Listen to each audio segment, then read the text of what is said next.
Je vais passer la parole à Yann Piederrière pour son retour d'expérience sur le data management et la data gouvernance chez Air Liquide. Nickel. Eh bien, bonjour à tous et à toutes. Merci pour cette intro, puis merci pour l'invitation. Je suis ravi d'être avec vous pour partager sur le sujet. Alors, je vais commencer par me présenter. Donc, effectivement, je suis Yann Piederrière, je travaille chez Air Liquide. Pour dire un petit peu d'où je viens, mon background, c'est plutôt le monde de la cybersécurité. J'ai fait beaucoup j'ai commencé ma carrière dans des trucs très techniques, des tests d'intrusion, des audits techniques, plein de choses comme ça dans des cabinets de conseil. Beaucoup de conformité, le PCI DSS pour les cartes bancaires, l'ISO 27001 pour l'autorité de régulation des jeux en ligne, donc plein de sécurité. Après, j'ai rejoint Air Liquide, toujours dans la sécurité. C'était il y a 10 ans et c'était suite à une intrusion. Donc, c'est toujours le moment un peu sympathique où les RSSI ont plein de budget. Donc, ça nous a permis de mettre en place le système de gestion de la sécurité. Donc, en gros, c'est toutes les grandes briques, la politique de sécurité, la classification des actifs critiques, les analyses de risque, la charte du SI et plein de choses comme ça. Et ensuite, j'ai accompagné le projet. Donc, chez Air Liquide, on a une stratégie Cloud First. Et en l'occurrence, c'était un moment où on passait toutes les infrastructures dans le cloud. Donc c'était à la fois la workspace, donc on est passé complètement chez Google, toutes les infrastructures sont majoritairement chez Amazon. Du coup, il a fallu accompagner ça d'un point de vue sécurité, ce qui n'était pas neutre, bien sûr, vous imaginez. Et juste avant de prendre mon nouveau rôle, j'ai accompagné les équipes de transformation digitale. Donc, comme plein de grands groupes, on a eu ce mouvement également. Et du coup, j'ai accompagné ces équipes pour être au plus près d'elles sur les technos qui mettaient en place, les projets, les use cases, les POC, etc. Et donc, il y a 5 ans, mon chef actuel, qui est le Data Officer Group, a créé le poste de Data Gouvernance que j'occupe actuellement. Et du coup, je vous propose de partager ce retour d'expérience sur 5 années de ce qui a été cet exercice. En gros, le sujet, c'est de mettre en place sur les data platforms une gouvernance des données. Donc, c'est toutes les questions de comment on fait pour organiser la collecte de la donnée, leur structuration, leur mise en qualité, et derrière, piloter les usages qui en sont faits. Et le tout, bien sûr, en conciliant les impératifs de sécurité et de conformité. Alors, hop, c'est là le piège. Je vais vous parler quand même un petit peu du groupe Air Liquide. C'est un groupe, souvent, on en entend parler, mais on ne sait pas forcément ce qu'il y a derrière. Donc, je vais un petit peu essayer de vous faire toucher du doigt les spécificités du groupe et l'impact que ça a pu avoir sur le travail qu'on a fait. Je vais vous parler aussi de ce qu'on commençait quand même par le plus important, c'est qu'est-ce qu'on fait de cette donnée? C'est quoi un petit peu les use cases? Tout à l'heure, Bruno disait que c'était quelque chose qui allait avoir un impact durable et profond dans les entreprises. Moi, je pense que je vais même encore plus loin. Je pense qu'aujourd'hui, ce sera un avantage compétitif qui donnera une immense force aux entreprises qui auront la capacité de maîtriser leur data IA de bout en bout. Et que ce qui est en jeu dans ces entreprises, pour ces entreprises, c'est la capacité à faire que les hommes et les machines, les hommes et les femmes et les machines, donc l'IA, fonctionnent mieux ensemble. Et ce sera un avantage, à mon avis, qui sera tout à fait marquant. On va parler de la data collection. Donc, alors, les data platforms, moi, je ne vais pas vous parler de la technologie, ce n'est pas mon propos, c'est vraiment plutôt comment on organise le contenu. On va parler du concept de core data model. Je ne sais pas si c'est un concept qui est infiniment répandu, mais je vais vous expliquer le pourquoi on fait cet effort assez important de structuration de la donnée. Et puis, je me suis dit que parler à des architectes sans parler un minimum de master data, c'était un petit peu dommage. Du coup, je vais quand même faire un tout petit zoom sur le sujet pour vous dire ce qu'on fait et ce qu'on ne fait pas en la matière. La donnée, c'est bien, des gens qui savent les utiliser, c'est encore mieux. Donc, je vous ferai également un petit peu toucher du doigt comment on déploie des compétences en data dans les opérations. Et surtout, comment on rend possible l'usage de la donnée à toutes ces personnes à travers notamment un outil qu'on a développé pour ça, le Data Portal, qui est un petit peu la porte d'entrée sur le monde de la data dans le groupe. Et très rapidement, je vous ferai toucher du doigt ce qu'on fait en data quality et ce qu'on ne fait pas dans le domaine. Alors, le groupe Air Liquide, vous en avez probablement entendu parler parce que c'est un groupe relativement connu, mais comme on n'est pas sur du B2C, on est sur du B2B, probablement personne n'est en client direct. On a 2 grands domaines d'activité, l'industrie, donc tout ce qui va être les solutions dans l'énergie, la métallurgie, l'agroalimentaire, le transport, l'aéronautique. Il y a Indirectement, on a été tous clients 10 fois par jour de tous les produits qui sont indirectement vendus par le groupe. Et la deuxième grande activité, c'est celle de la santé, où là, on a plus de chances d'être client. Néanmoins, vous ne serez pas directement client, puisque la majorité des payeurs, ce sont les systèmes de santé, la Sécu en France. Et le prescripteur, c'est le médecin. Donc, c'est une relation un peu plus compliquée que du B2B ou du C2C, donc c'est du B2C, 2P, enfin bref, il y a beaucoup de monde dans l'équation. Alors, qu'est-ce qu'on vend? On a finalement des produits qui sont extrêmement simples. Le point de départ, c'était les gaz de l'air. En gros, comment ça marche, les cœurs de métier, on a deux grandes parties, le froid, le chaud. Le froid, c'est vous prenez l'air, vous le compressez, le refroidissez, ça devient liquide, vous le distillez et vous obtenez en gros les molécules qui sont à gauche. Donc de l'oxygène. Ça, de l'oxygène, vous imaginez bien tout ce qu'on peut en faire, que ce soit dans la santé, mais aussi dans plein de procédés pour améliorer les températures dans les fours, que ce soit par exemple dans les aciéries et autres. L'azote, ça a l'intérêt à la fois d'être très froid et très inerte, donc ça permet, pareil, plein de procédés industriels dans lesquels on a besoin de ces molécules. Et puis l'argon, par exemple, l'argon, on va le retrouver dans les fenêtres à double vitrage, pour citer que ça, mais plein d'autres usages. À droite, on a d'autres molécules. Ça va correspondre plutôt à ce qu'on appelle le chaud. Donc, en gros, c'est aujourd'hui, par exemple, la production de l'hydrogène, qui est un sujet qui est quand même très, très visible et audible en ce moment. Il y a deux grandes manières de faire de l'oxygène. La méthode qui est issue des ressources non renouvelables, donc depuis le gaz naturel, le méthane. En gros, bref, en chimie théorique quelconque, mais en tout cas, on arrive à la fin à produire de l'hydrogène.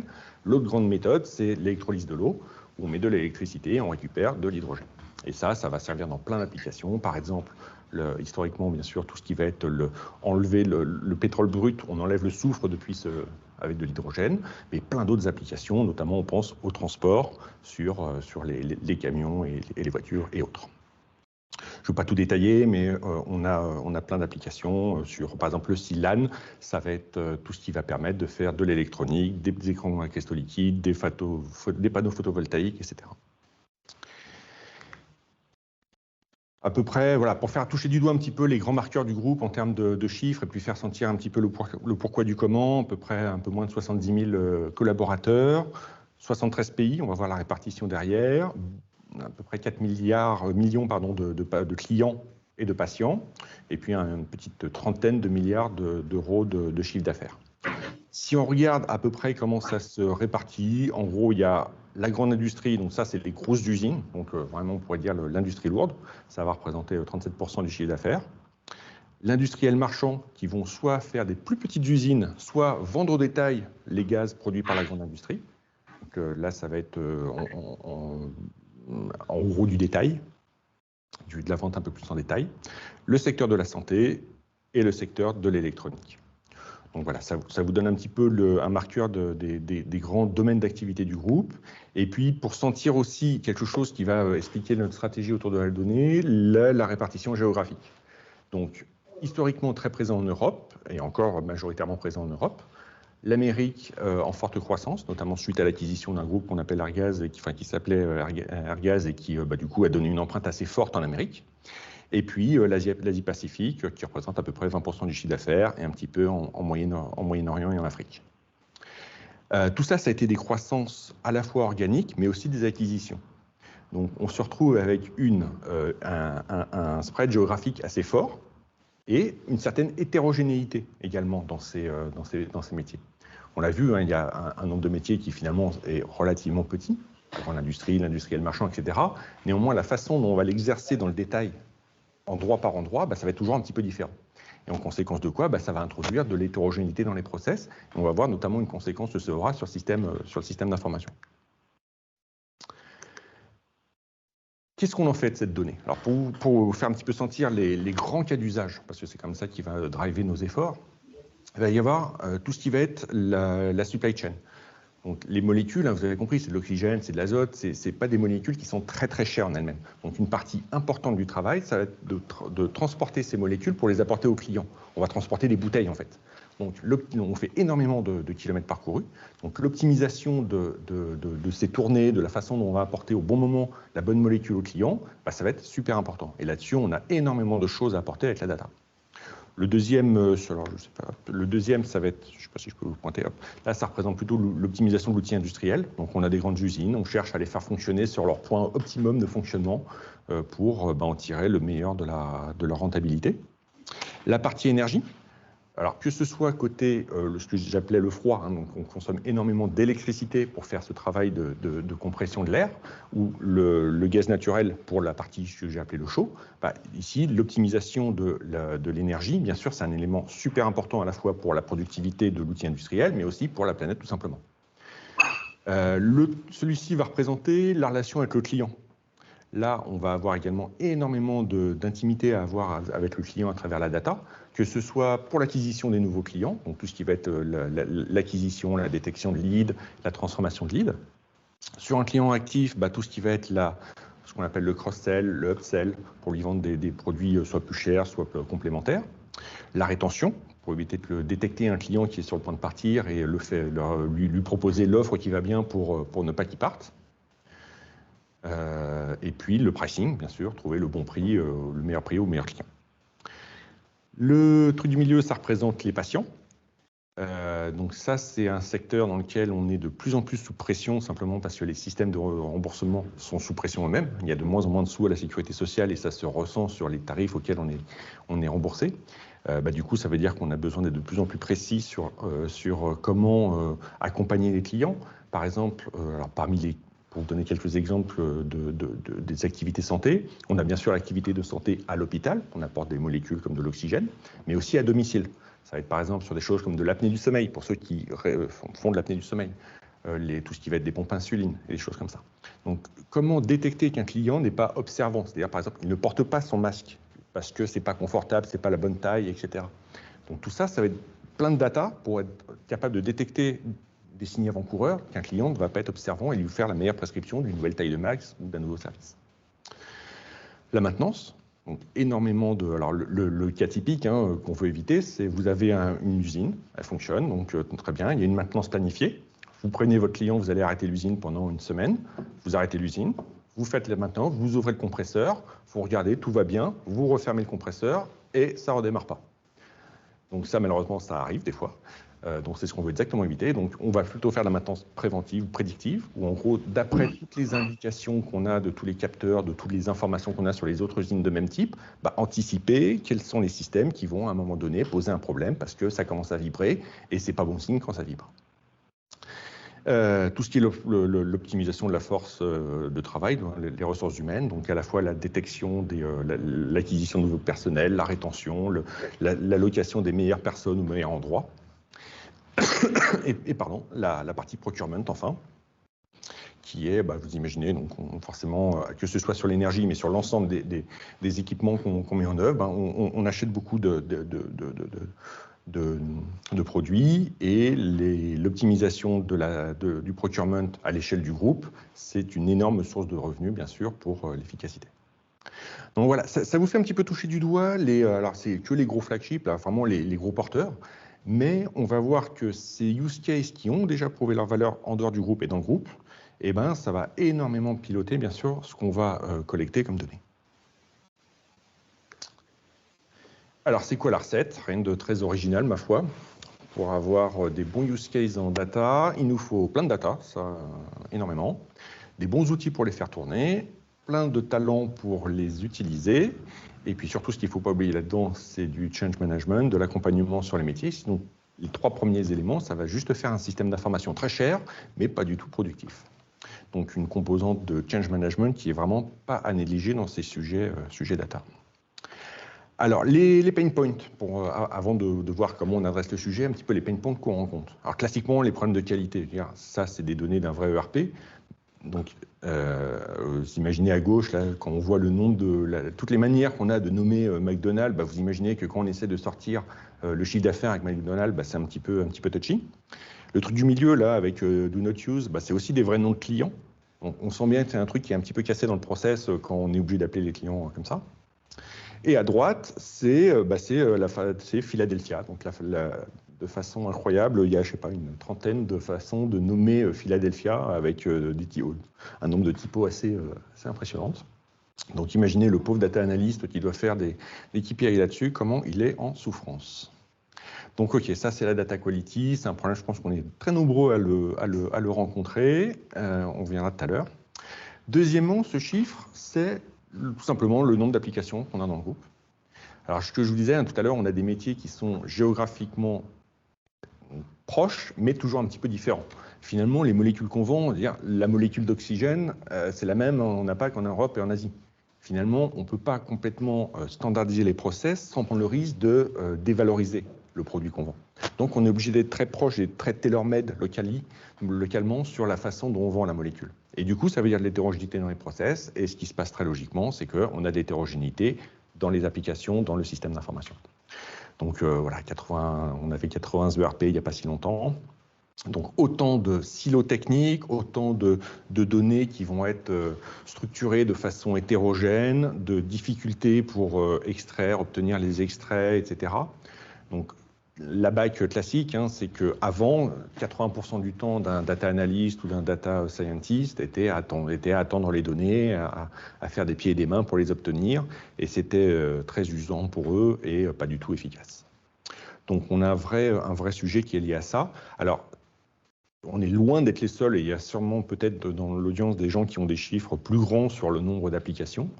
Néanmoins, c'est un marqueur assez important pour comprendre pourquoi on a mis en place cette stratégie sur les corps, je vous expliquais, sur les core data models, qui est une manière de standardiser la donnée.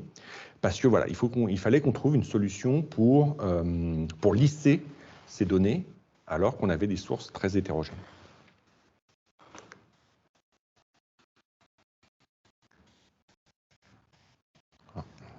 Télécommande est en grève. Passer le slide suivant, ce serait formidable.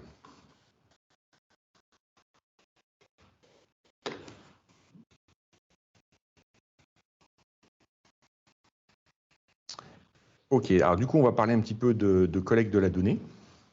Comment on s'y organise? Hop, c'est bon, ça revient. Alors, en gros, le premier enabler dont je vais finalement assez peu parler, parce que c'est finalement pas directement mon sujet, c'est les data platforms. Le principe, avant, on est dans le gros Scooby-Doo où on a, à chaque fois qu'on a un nouveau use case, on doit réextraire la donnée, se passer des fichiers, comprendre ce que veut dire la donnée. Ça fait des problèmes de sécurité un peu partout. Donc ça, c'est vraiment le avant qu'on veut oublier. Et à droite, c'est les data platforms, le principe de extract once et use many. C'est là qu'on va mettre en place cette standardisation de la donnée qu'on appelle les core data models. Je vais vous expliquer ça derrière. Et en gros, ça va nous permettre à la fois d'avoir plein d'efficacité sur la collecte de la donnée, parce que j'imagine bien qu'à gauche, chaque fil, c'est du temps et c'est de l'argent. Donc là, on rationalise beaucoup cet effort de collecte. On fait également des efficacités sur la réplication. À partir du moment où on aura standardisé la donnée, répliquer des cas d'usage à différents endroits du groupe, ce sera beaucoup plus facile puisqu'on aura grosso modo les mêmes structures de données. Pour vous donner un exemple, par exemple, on a un grand projet de BI qui a eu lieu en Europe. On a mis à peu près 18 mois pour atteindre un certain niveau. À partir du moment où on a décidé de le répliquer en APAC, sur la même base, on a fait le même travail en 4 mois, simplement parce que les données étaient standardisées.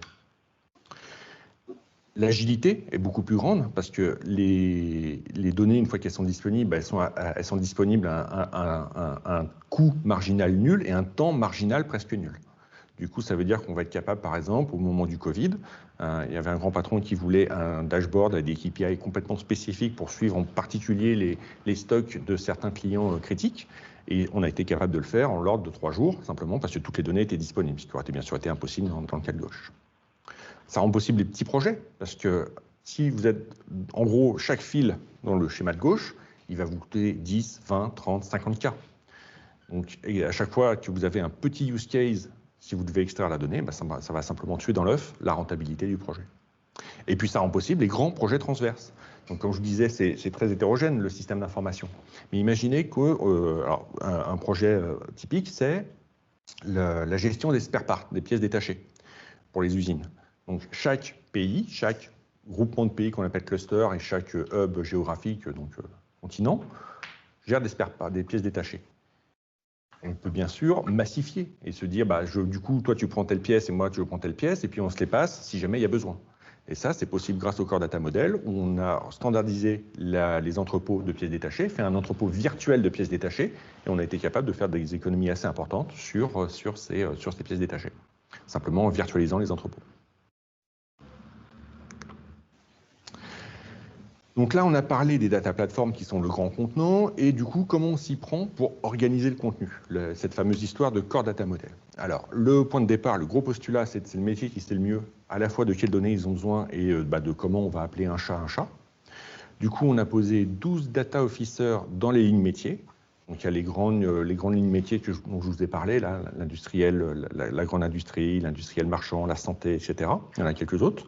Il y a quelques fonctions corporate qui sont suffisamment majeures pour qu'on ait également un data officer dessus. Notamment, il y a les RH, le procurement, l'IT en tant que fonction corporate qui génère plein de données. Il va toujours m'en manquer un ou deux. La safety et celle qui me manque. On va dire la finance. Voilà, c'est la finance quand même qui est relativement importante. Donc voilà, on a posé des data officers sur chacun de ces périmètres. Et leur rôle, c'est quoi? Un, c'est de définir l'étape d'après qu'on appelle les data domaines. Deuxièmement, d'organiser les roadmaps pour engager le métier dans la démarche centrée sur la donnée. Et puis de piloter tout ça par la valeur. Alors, ces data domaines, c'est quoi? Bon, c'est relativement classique. Je pense qu'en tant qu'architecte, vous êtes habitué à ces concepts. L'idée, c'est d'avoir... On va retrouver, grosso modo, les domaines d'application que je vous ai décrits avant. Par exemple, tout ce qui va être la supply chain, enfin, la logistique dans l'industriel marchand ou dans la santé, l'outil industriel, l'énergie, la maintenance. Voilà. On retrouve, grosso modo, dans nos data domaines, les grandes familles d'usages auxquelles on pense derrière. Ok, donc les data officers ont identifié les data domaines, ils ont identifié un data domain manager qui est une personne qui fait autorité dans le groupe de façon transverse et qui est reconnu comme un sachant sur le domaine. Alors on travaille opérationnellement à une maille un peu plus fine qu'on appelle le sous-data domaine, mais peu importe. Et sur chacun de ces sous-data domaines, le métier va définir un core data model, qui n'est qu'un... Alors c'est un data model logique, donc principalement un diagramme relationnel, entité, relation, attribut, avec une description des objets donnés, des entités qu'on s'attend à voir, une définition, et la définition en soi est déjà une sacrée gageure de mettre tout le monde d'accord sur comment on appelle un chat, et du coup, la façon dont ces données doivent être récupérées depuis les systèmes. Donc ces core data models, c'est une sacrée gageure de demander au métier de faire ça. Pourquoi? Parce que autant j'ai assez la conviction que c'est eux qui savent ce qui est important et qui ont une chance de mettre tout le monde d'accord sur comment on appelle une usine, qu'est-ce qu'une facture, qu'est-ce qu'un client, un patient, un employé. Néanmoins, la première fois que vous allez voir les gens du métier, vous leur proposez de faire un modèle, un data model logique. Autant vous dire, ce n'est pas le truc qu'ils ont fait très fréquemment. Donc il y a un petit peu d'accompagnement, il y a beaucoup d'accompagnement à faire sur le sujet. Mais aujourd'hui, au bout de 5 ans, honnêtement, je suis assez épaté par le niveau des discussions que le métier a aujourd'hui. Donc, le sujet, c'est qu'en 5 ans, au début, ça paraît vraiment une montagne, et vraiment, on ne parle pas les mêmes langages. Au bout de 5 ans, on a quand même réussi à avoir une certaine technicité, une certaine appétence du métier pour cet exercice. Tout simplement parce qu'ils voient à quoi ça sert. Et on va expliquer derrière comment on s'appuie sur des projets métiers pour collecter la donnée et définir ces use cases. Et puis, simplement, c'est loin d'être infaisable, quoi. Et on se rend compte que finalement, ce n'est pas tellement une discussion technique. Que définir les objets de données dont les métiers ont besoin, finalement, c'est ce qu'ils font au quotidien quand ils pilotent des activités. Donc, ces core data models, OK, ils sont faits, on va dire que ça avance plutôt bien. Et ce qu'on veut, bien sûr, ce n'est pas des modèles de données, c'est de la donnée. Du coup, ce qu'on fait, c'est qu'on prend les modèles. On a aujourd'hui 6 data platforms, géographiques, peu importe. Donc, on a des data platforms et on travaille avec les DSI métiers pour, application par application, core data model par core data model, comprendre quelles données il faut piocher pour telle ou telle entité attribut. Donc c'est tout un travail d'orfèvrerie pour faire les data pipelines, pour créer ce qu'on appelle du coup les core datasets. Donc c'est l'implémentation des core data models correspondants. Alors aujourd'hui, on en est à 30%. C'est clairement trop tôt pour créer victoire sur le sujet. On a encore un gros chemin devant nous. Donc c'est très long. C'est aussi assez coûteux. Néanmoins, la tendance est que, voilà, pour l'instant, on a une ligne une courbe qui ne progresse pas aussi qu'on voudrait, mais qui progresse. Donc la direction est la bonne. J'espère qu'on réussira à maintenir l'effort. 10 minutes, impeccable. Quelques mots sur les master data. Alors, le parti pris a été... Alors, je vais juste vous dire, je ne vais pas vous parler de MDM ou de choses comme ça, je vais juste vous poser la gouvernance qu'on a mise dessus. Déjà, sur le choix des master data qu'on a choisi de structurer, comme vous pouvez voir, c'est ceux qui sont dans le tableau de gauche, les grands classiques, hein, les entités juridiques, les entités, ce qu'on appelle la management view, c'est les entités, enfin leur attachement au manager, les sites et facilities, les géographies, les BL, les produits, etc. Donc il y a un grand absent là-dedans, c'est les clients. On a fait le choix de ne pas structurer les clients dans un grand référentiel de clients. Simplement parce qu'aujourd'hui, on n'a pas trouvé que l'effort valait le jeu.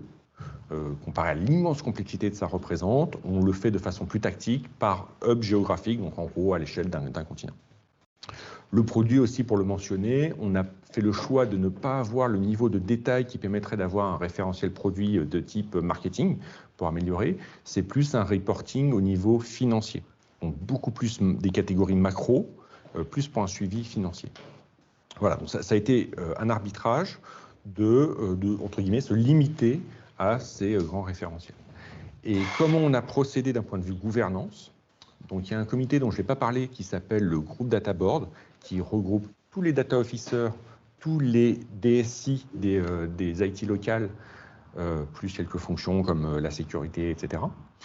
Alors, la difficulté de tous ces référentiels, bien sûr, c'est que chacun le fait dans son coin, du coup, ce n'est pas vraiment des référentiels.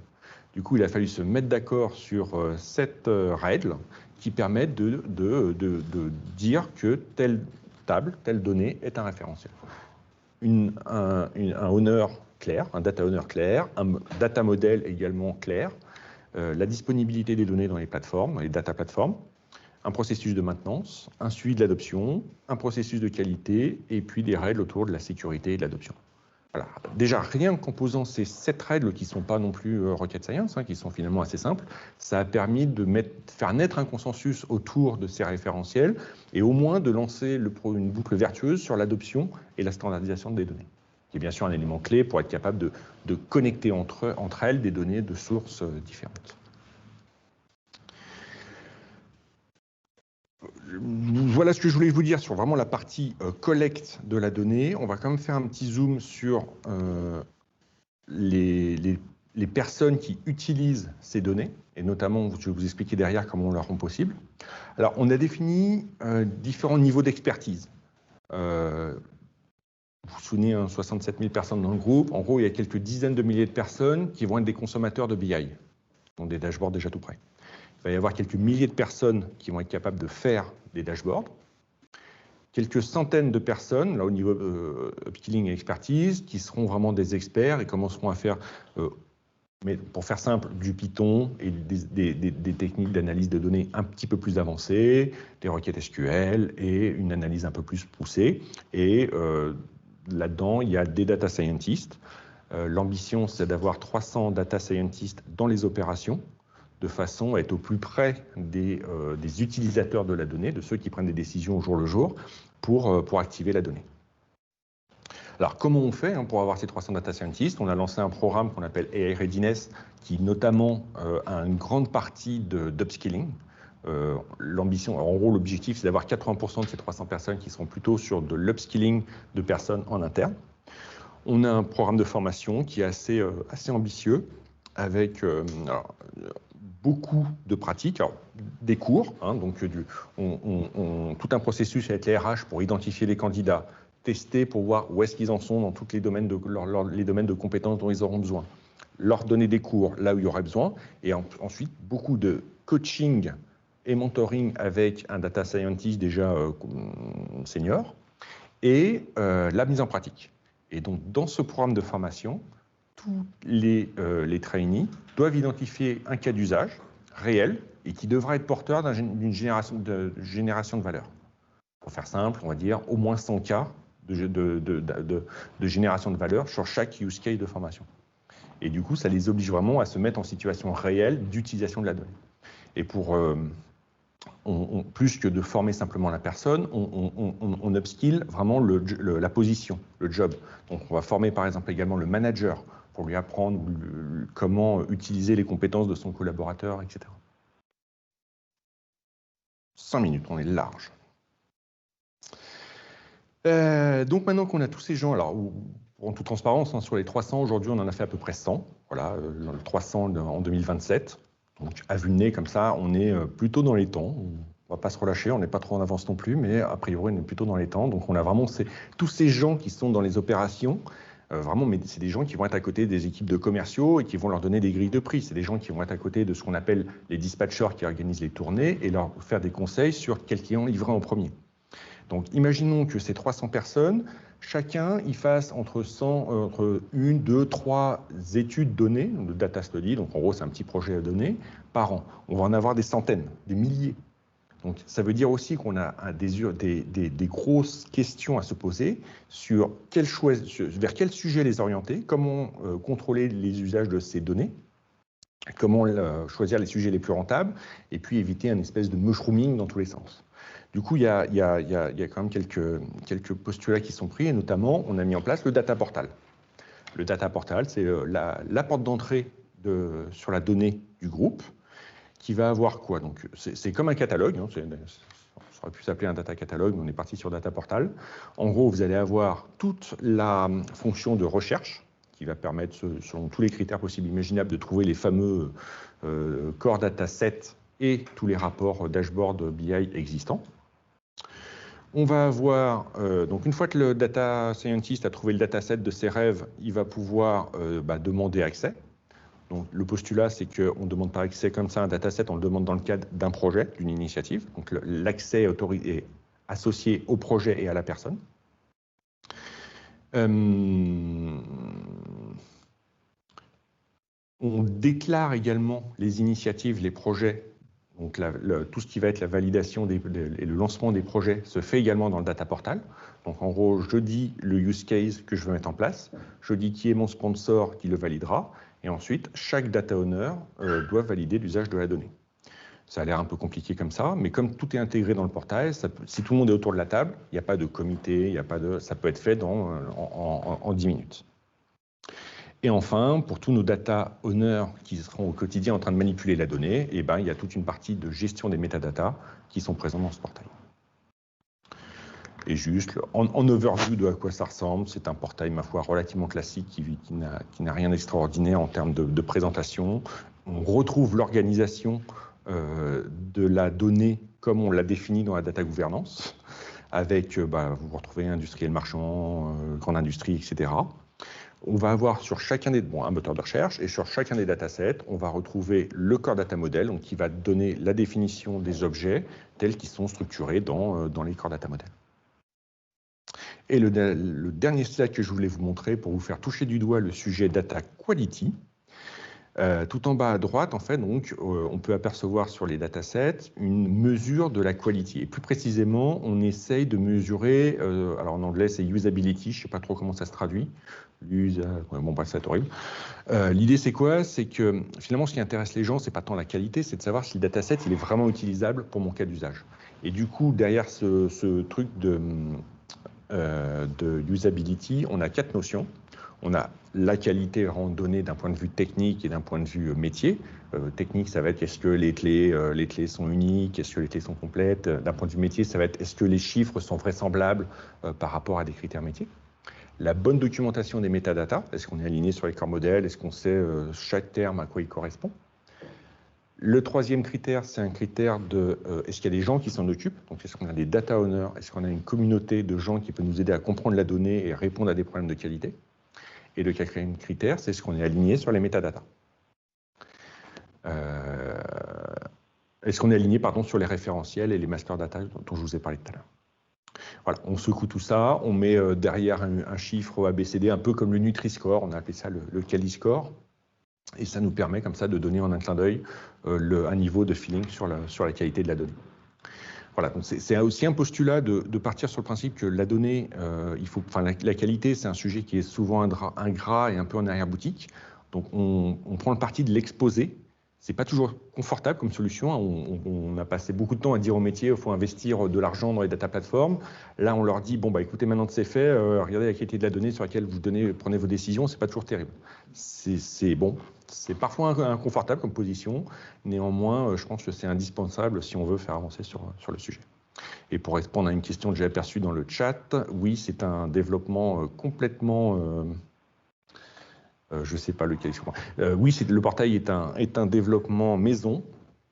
En toute arrière-boutique, il y a une solution du marché qu'on appelle PureView de Microsoft pour vraiment gérer les métadatas et vraiment l'arrière-boutique, mais elle n'est pas présentable à du métier.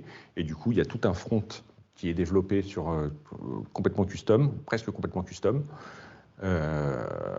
et développé en interne. Voilà, je crois que c'était tout.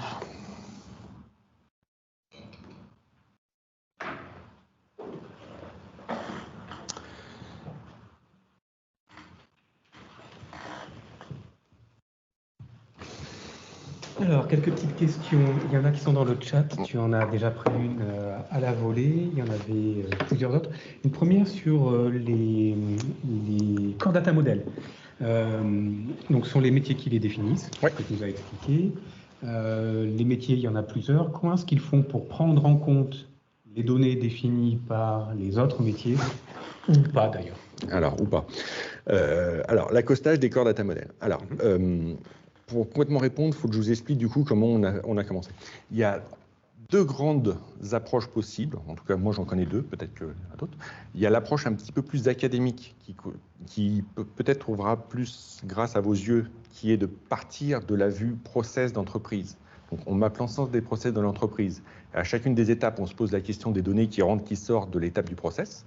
Et sur la base de ça, on mappe de façon un peu exhaustive les données. Le problème chez Air Liquide, c'est à part dans la santé, on n'a pas du tout ce mapping des process. Du coup, on a un deuxième plan qui est de faire projet par projet. Donc, on essaie de sélectionner 2-3 use cases sur un domaine en particulier pour avoir une vue comme suffisamment complète. Et sur la base de ces use cases, on définit les Core Data Models.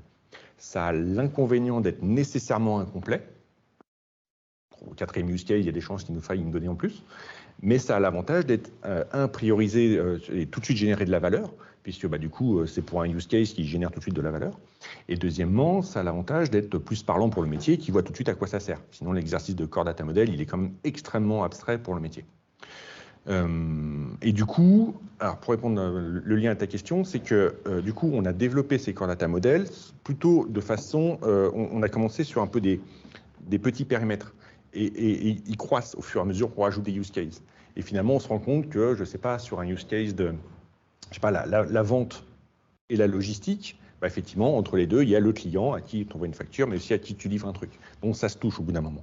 Et aujourd'hui, on en est sur l'exercice d'abouter les Core Data Models entre eux et de se poser un peu la question de pourquoi il faut le faire. Quand on a des situations où la source des données, par exemple, je reprends l'exemple des clients. Pour les ventes, je vais surtout prendre les données de l'ERP. Pour la logistique, j'aurai les systèmes logistiques. Mais si, comme j'ai expliqué, on n'a fait pas des bases clients, pas un référentiel client unique. Donc, est-ce que c'est vraiment utile que j'aligne l'objet client de l'un et l'objet client de l'autre dans le modèle, sachant que de toute façon, mes données ne le seront pas. Ça, c'est l'exemple typique dans lequel je milite plutôt pour ne pas accoster des modèles qui, de toute façon, ne le seront pas derrière. Okay. Merci. Autre question, RGPD. Est-ce que les données sont anonymisées? Question très ouverte. Question très ouverte. Alors, du coup, pareil, pour répondre, il faut que je dise quelles données perso on a. Alors, le gros, le lourd, c'est clairement les données patients. Ça, clairement, c'est non seulement un RGPD, mais en plus, on a toute la réglementation de santé applicable. Donc, ça, là, je vais la laisser de côté dans un moment. Je vais commencer par répondre sur le facile. Le reste, c'est les données RH, les quelques contacts clients, qui sont de la donnée perso mais professionnelle, Et Air Liquide a une particularité, c'est qu'on gère nos actionnaires en propre. Donc on a les données actionnaires. Donc les données actionnaires, aujourd'hui, elles ne sont pas dans les plateformes. Les données du LEC, les données RH, il y a un grand projet qui est en cours autour des données RH et on est en train de progressivement regarder comment les migrer dans les plateformes. Aujourd'hui, ce n'est pas encore le cas et notamment, on a quelques questions à démêler de RGPD. Et il nous reste juste les quelques données clients, donc des contacts clients, qui aujourd'hui sont dans les plateformes, mais très faiblement accessibles en termes de détails. On joue beaucoup sur deux choses, outre les cadres contractuels et toutes les binding corporate rules et autres clauses contractuelles, on joue aussi beaucoup sur mettre les données les plus sensibles, d'un point de vue RGPD, d'un point de vue confidentialité propre, dans des tables à part, et ces tables-là sont en général accessibles à un minimum de personnes. Et le sujet des données de santé, on vient tout juste de lancer un grand projet de data platform pour la santé et je n'ai pas encore totalement les réponses sur la question puisqu'on lance toujours juste le sujet, mais c'est clairement sur le chemin critique. Une question de curiosité. Le Quali-score moyen sur... Je n'en sais rien. Non, puis même si je dis D, ou C, ça veut rien dire en fait.